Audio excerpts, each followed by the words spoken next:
ঈশ্বরের অস্তিত্বের বিরুদ্ধে যে যুক্তিগুলো বলবো সেগুলো কোনোটাই নতুন নয়। বহু বছর ধরে বিভিন্ন দার্শনিক এবং থিঙ্কার্সরা এগুলো পেশ করে এসেছেন এবং তারই মধ্যে কিছু তোমাদের সামনে তুলে ধরবো। প্রথমে ধরে নিই যে গড আছে, তাহলে গডের সঙ্গে যে পাওয়ারগুলো দেওয়া হয়, যেমন অমনিপ্রেজেন্স বা সর্বত্র বিরাজমান, অমনিপোটেন্ট মানে সর্বশক্তিমান বা সমস্ত ক্ষমতা আছে তার কাছে করার, আর অমনি সায়েন্স যেটা মানে হলো তিনি সর্বজ্ঞ বা সব জানেন। আর এর সাথে বিভিন্ন ধর্মে যেটা বলা হয় যে গড মানুষকে ভালোবাসেন এবং গড ন্যায়পরায়ণ, মানে গড খারাপ কিছু করতে পারেন না।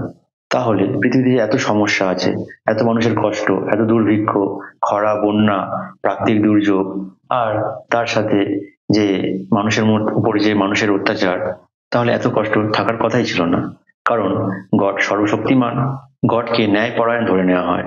অর্থাৎ এত কিছু খারাপ হওয়া সত্ত্বেও তার পক্ষে চুপ করে থাকার কথা নয়। তাও আমরা চারিদিকে সবসময় কিছু না কিছু খারাপ ঘটতে দেখি।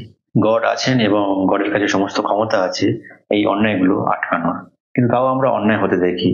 আর এর মানে হলো গড, যার কাছে সমস্ত ক্ষমতা আছে, তিনি এগুলো আটকাচ্ছেন না বা তার আটকানোর ইচ্ছা নেই, তাই সমস্যাগুলো এখনো রয়ে গিয়েছে। তাহলে যদি তার আটকানোর ইচ্ছা না থাকে, তাহলে তিনি ন্যায়পরায়ণ বা ভালো নন। কারণ একজন ভালো গড, যিনি যার নেচার ভালো প্রকৃতির হবে, সে এই অন্যায়গুলো হতে দেবেন না।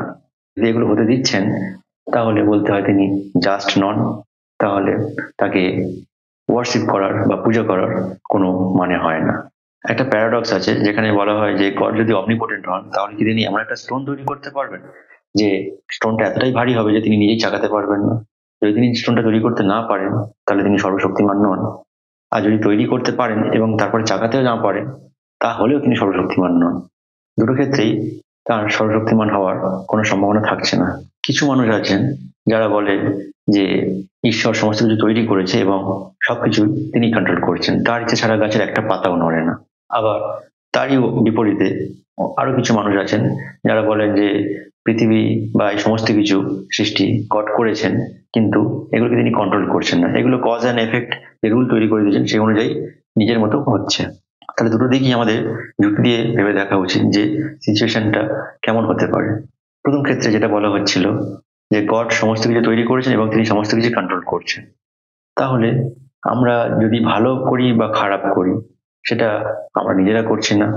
ধরুন কোনো একজন কেউ কাউকে মার্ডার করেছে, সেটা তো গড কন্ট্রোল করছে, বা কেউ কাউকে রেপ করেছে, বা আমি যেই গডের এগেনস্টে কথা বলছি, এগুলো তাহলে গডের ইচ্ছাতেই হচ্ছে।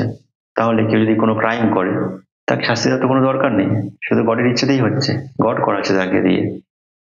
তাহলে গড যে সমস্ত কিছু কন্ট্রোল করে, এই আর্গুমেন্ট খাটে না। আর দ্বিতীয় পক্ষে যারা বলে যে গড তৈরি করেছেন সবকিছু, কিন্তু তিনি কোনো কিছু কন্ট্রোল করছেন না, কজ অ্যান্ড এফেক্টের জন্য সমস্ত কিছু হচ্ছে, তাদেরকে আমি বলবো যে যদি গড কোনো কিছু কন্ট্রোল নাই করেন, তাহলে তাকে ওয়ার্শিপ করে তো কোনো ফলই হবে না, কারণ তিনি তো কিছুই কন্ট্রোল করছেন না। এটার অটোমেটিকই যা হওয়ার তেমনই হবে, কজ অ্যান্ড এফেক্ট রুলের জন্য। তাহলে গডকে ওয়ার্শিপ করার কি দরকার? আর তার জন্য মানুষে মানুষে মারামারি, এই বিভেদ, এটারও তো কোনো প্রয়োজন নেই, কারণ গড তো এগুলোকে নোটিসই করছেন না। এই গডের জন্য মন্দির মসজিদ এই বানানো নিয়ে যদি আমরা মারামারি করি, আর তাতে কোনো গডের যদি কোনো যায় না আসে, তাহলে বৃথাই আমরা তো এগুলো করছি। প্রাচীন সময়ে মানুষ জানতো না যে ঝড় বৃষ্টি তুফান এগুলো কেন হয়। আর যখন মানুষ এগুলো কোনো অ্যান্সার খুঁজে পায়নি, তখন তার স্বল্প নলেজের জন্য যেটা ধরে নিয়েছিল সেটা হচ্ছে যে কেউ একজন আছে যে এগুলোকে কন্ট্রোল করছে, আর তাকে খুশি করার জন্য মানুষ এই ন্যাচারাল ফোর্স গুলোকে ওয়ার্শিপ করত। এমনকি কোনো রোগ হলেও সেটার কারণ হিসেবে গডকেই দায়ী করত। যখনই কোনো প্রশ্নের উত্তর পেত না, তার অ্যান্সার হিসেবে গডকেই ধরে নিত যে গডই করছে সমস্ত কিছু।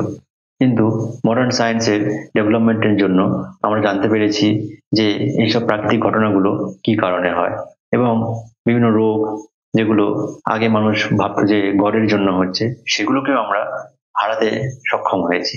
এবং এমন অনেক রোগ আছে যেগুলো আর পৃথিবীতে কোনো অস্তিত্বই নেই, যেমন স্মল পক্স এবং পোলিও প্রায় পৃথিবী থেকে নির্মূল হতে চলেছে। তাহলে এই সব রোগের জন্য একটা সময় ছিল মানুষ মারা যেত, এবং মানুষ ভাবতো যে গড তার প্রতি অসন্তুষ্ট হয়েছে, সেই কারণে এই রোগগুলো হচ্ছে। কিন্তু এখন আমরা জানতে পেরেছি যে সেটা সত্যি নয়, আর এর পিছনে আসল কারণটাও জানতে পেরেছি।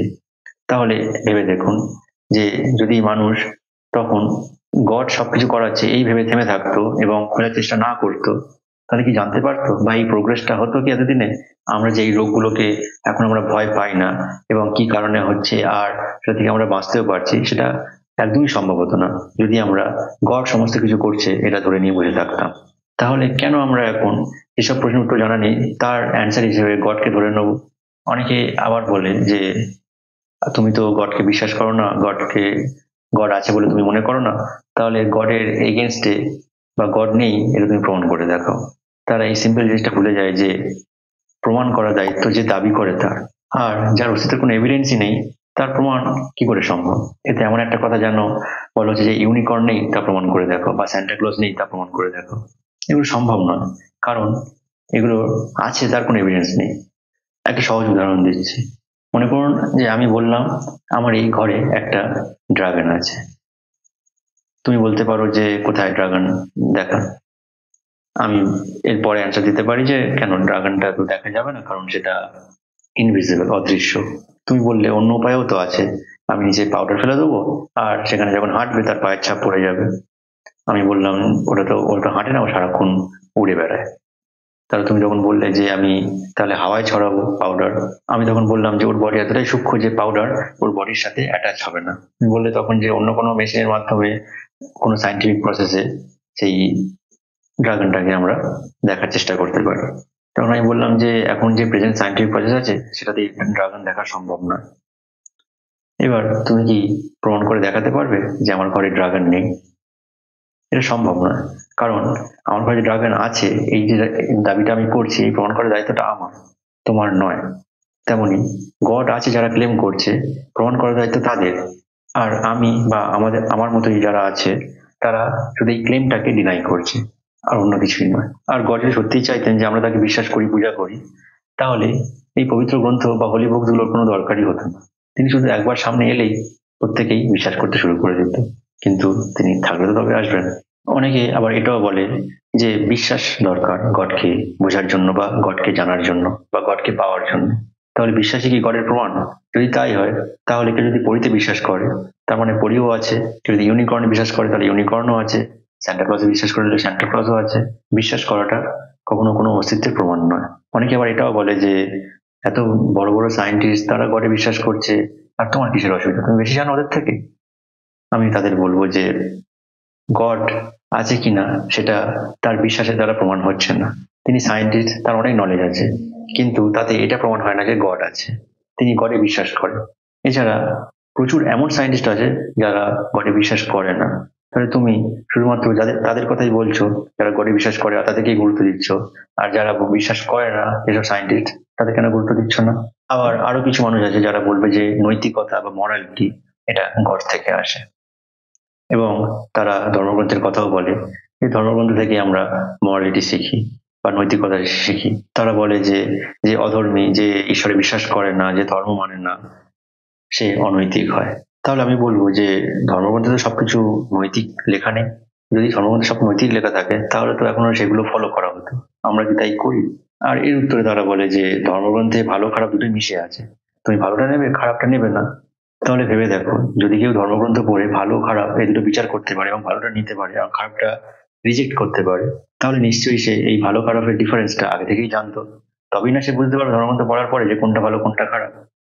তাহলে যদি আগে থেকেই সেই জানতো ভালো কোনটা খারাপ কোনটা, তাহলে ধর্মগ্রন্থ পড়ার কোনো দরকারই নেই, কারণ তার অলরেডি ভালো খারাপের নলেজটা আছে। আর সেই কারণেই বলবো যে নৈতিকতার জন্য ধর্মগ্রন্থ বা ধর্ম বিশ্বাসের দরকার হয় না। নৈতিকতা এসেছে আমাদের ইভলিউশনের জন্য, আমরা যে সোশ্যাল স্ট্রাকচারে বসবাস করি তার জন্য, এবং আমরা যাতে নিজেরা ভালো থাকতে পারি সেই কারণেই নৈতিকতা আমাদের মধ্যে কাজ করে। নৈতিকতা একটা সেলফিশ কারণের জন্য তৈরি হয়েছে। আর যদি চাও তাহলে কমেন্ট করে জানিও, তাহলে আমি নৈতিকতা নিয়ে ডিটেলসে ভিডিও বানাবো। গড যে নেই এই আর্গুমেন্টগুলো তা প্রমাণ করে না। এই আর্গুমেন্টগুলো শুধু বোঝায় যে গডের যে বিশ্বাসটা সেটা রেশনাল নয়, আর নলেজ বাড়ার সাথে সাথে গডের যে প্রভাব সেটা কমতে থাকে।